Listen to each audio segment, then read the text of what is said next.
Like I tell you all the time, you send me a question, I'll turn it into a one-off video. This one comes from Greg in Duluth, Georgia. Cole, what are your thoughts on Paul Finebaum's comments that the expectations for Georgia are sky high going into 2024? Yeah, they are sky high. And you know what? It's warranted. So let's go ahead and discuss. But if you're new here, welcome on into the channel. Make sure that you like the video, hit subscribe down below because we're trying to build the #1 college football community in all of YouTube. Make sure that also you're following me on all my social media platforms. That way conversations surrounding college football can continue well past YouTube at Mr. Cole Thompson, TikTok, Facebook, Instagram, Twitter. I'm on all social media platforms and whatever ones are going to come out in the not so distant future. Make sure that you tell your friends, family, mortal enemies, best of bros, college football aficionados, Georgia faithful everywhere about this channel because we're on the race to become the #1 YouTube show talking about our favorite sport. Of course, hit subscribe. Make sure also that you like the video and leave your comments down below. What are your thoughts on the sky-high expectations around Georgia going into 2024? So, Georgia, is it a natty or bust team going into this season? Is the main part of the question. Because Georgia in the last 3 years has won 2 national titles. They've been consistently alongside the best of the bunch. You haven't seen any regression. And this past offseason, they literally just went into the transfer portal and picked and choose whoever they want. It was like going to a farmer's market, trying to find the right ingredients for a recipe, and then just laying it all out on the line and saying, okay, we're going to be back and we're going to compete. And then the conversation goes to on Kublik and McElroy, which is on WJOX in Birmingham. Well, what if Georgia goes 9-3? What if Georgia starts to regress? What if they have an injury to a quarterback or a wide receiver, and then the fan base gets a little hostile? And Kirby Smart's sitting there going, I just won you 2 national championships. What more do you want from me? Well, the way I put it is, they've earned the right to have this type of expectation for a natty or bust. It's not because of what they brought in via the portal. It's because of the conversations that are had internally. Everyone has expectations. Fans have expectations. Media has expectations. Coaches have expectations. And each one differs. Internally, the expectation is we have a standard set in Athens that if you do not meet, then we're going to hold you accountable. And until you are willing to meet the accountability, then we're not going to play you. We believe that not only are we built to be one of the best teams, we believe that we are one of the best teams, top to bottom, from recruiting, from transfer portal talent, from development of talent. We watch as players, regardless of when they come to the program, enter the NFL well-equipped and well-prepared to start week 1 if asked. And that is our goal for every single player that walks into this building. The media expectations. Well, Georgia continuously has shown underneath Kirby Smart, they're building just like Alabama did underneath Nick Saban. And now with Saban gone, someone has got to pick up the mantle as the face of college football. And the 2-time defending national champions before last season absolutely belong in that conversation as the forefront of it all. And then you have the fans' expectations. We have one of the best quarterbacks in college football with Carson Beck. We added in premier players that are going to replace the production lost by key elements like Ladd McConkey and Brock Bowers, with guys like Dominic Lovett, with guys like Ben Urasek, with guys like Colby Young, London Humphreys. We bring in a good running back with Trevor Etienne from Florida. We watched him run against us for years. Now he gets to be in our backfield. If you can't beat him, join him, in the great words of what is there usually said. We know that we also have a good coaching staff that knows how to develop the talent properly. And we usually don't find many flaws in our roster. You can't really beat us unless we internally beat ourselves. That's our expectation. We believe that we belong in this conversation to be a national championship contender. And the thing is, Paul Finebaum brings up how, well, Georgia, they may end up being like Clemson. Clemson hasn't been back to the college football playoff after going on 6 continuous runs. They aren't looking like a national championship contender going into 2024. And now Dabo is feeling a little bit of the pressure. Well, let's break that analogy real fast.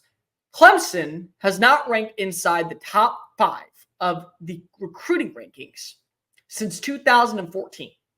Georgia, over the last 5 years on average, ranks no less than 3rd. They've also been #1 on multiple occasions.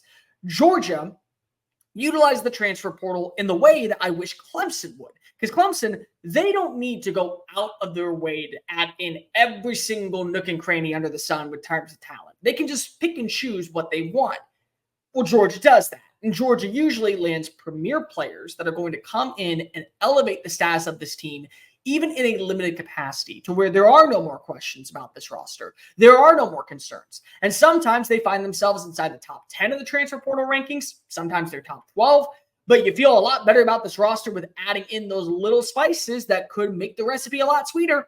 And that could be Clemson. So there is no correlation between Clemson and Georgia. There's none even whatsoever when it comes to this, because Georgia is at least embracing the new terms of where college football is, and Dabo is stuck in his ways. Now, more power to Dabo, and if you've watched the video of me talking about it, you know how I feel about the situation. As long as you want to go down with the ship, best of luck to you, man. I wish you nothing but success moving forward, because when Clemson is humming, it's good for college football. And the best part is we're going to see these two rosters go toe-to-toe with each other week one on how change is adaptable, how one coach is willing to embrace the new era of college football, and the other one is willing to stick to his laurels, and one may end up winning a national championship, and one may end up not going and doing much. That's kind of the bottom line, people. But Georgia, they have an internal expectation. They know what to expect, what they bring in, and then you watch the way that they play whenever they don't meet the criteria. It's a bloodbath. There's a certain criteria of what it means to be a Bulldog and wear that black G on your helmet. There's a certain persona about wearing the Bulldog brand and being a part of what is established in Sanford Stadium. There's something about Georgia that people know because of what was established by Kirby when he came back in. And also, let's make this clear. Kirby knows what is the expectation at Georgia because he played there. He gets what is the expectation. He understands what people are expecting and what people have been gravitating towards for 4 decades before they finally beat Alabama, vanquished the Conquerors, and were on top of the mountain in college football. He gets all that. He does. So you talk about Georgia with it being a natty or bust team.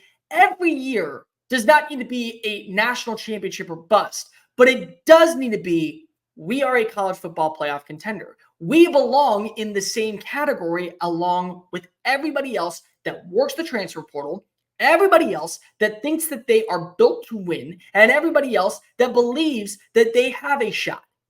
We belong right there with them. And in fact, we should be the grandstanding of it. Because you want to know what happened? Alabama every single year didn't win the national championship. Alabama every single year didn't make it to the national championship. They made it to the playoff most years, but they didn't go to the actual final round. But fans expected that. Fans expected Alabama to be in that race. Fans expected Alabama with Nick Saban, with the way that the roster was constructed, with the way that they developed talent, to be in that conversation. And that's Georgia. That is Georgia going into this year. And if you don't believe me, well, ask anybody inside that locker room, what do they believe is the expectation? They'll tell you right now, oh, we believe that we need to win the Natty. They believe that. They believe that. And so when you hear these comments from Finebaum, from anybody else that works in media that says, oh, well, if Georgia regresses, then it's going to be a failed season.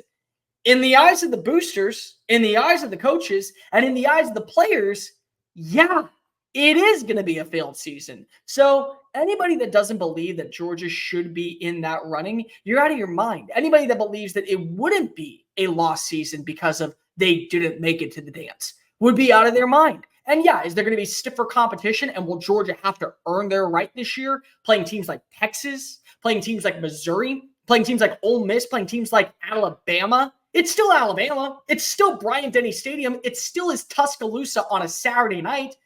Yeah, they're going to earn their right.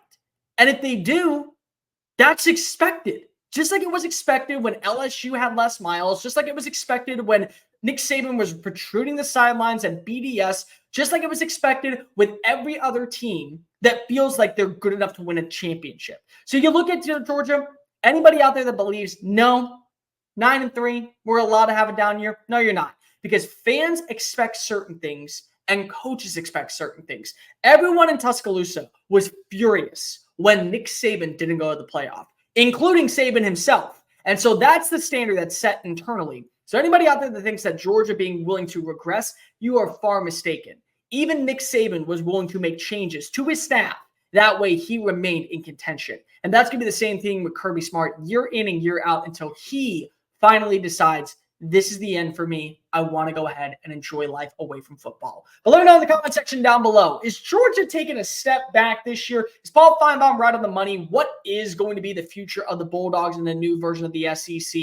Tell your friends, family, mortal enemies, best of bros, college football aficionados, really anybody that enjoys sports in general about this channel, because we're on the race to become the #1 college football community. Make sure that you follow me on all my social media platforms, TikTok, Facebook, Instagram, Twitter, at Mr. Cole Thompson. We're going to continue to do videos leading up to week 1, so make sure you hit subscribe. And until next time, folks, I am the one and only Cole Thompson. Later.